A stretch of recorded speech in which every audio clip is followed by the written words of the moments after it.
Connecticut theater companies are reeling from the state's decision to pull government funding that had previously been promised to them. They call the move unexpected. News 8 political contributor Mike Cerulli has more. For Connecticut theater companies like Hartford Stage, the impacts of the pandemic still sting. As a result, the state government had pledged those theaters millions in leftover COVID relief dollars. Then, toward the end of this year's legislative session, millions of promised dollars were unexpectedly revoked. Hartford Stage's managing director was shocked. We had all expected, like I said, varying amounts and have no time to kind of react. The last-minute cuts left Hartford Stage and other Connecticut theaters with few options. We're at the end of our fiscal year, so there's no cuts we can make, additional fundraising, right? We only have a few weeks. And so it really just goes to the bottom line and becomes deficits. Ryder says the effects of the cuts are likely to be felt by community members who benefit from publicly funded arts programs.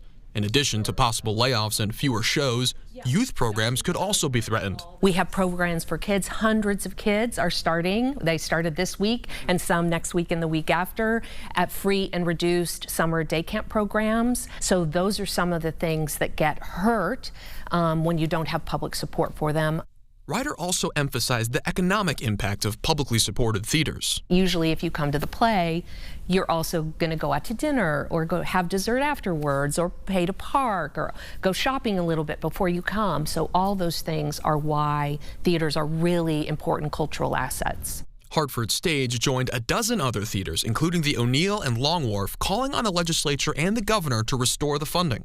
In response, the state Senate president said, "We have been working to resolve this issue collaboratively with the Lamont administration.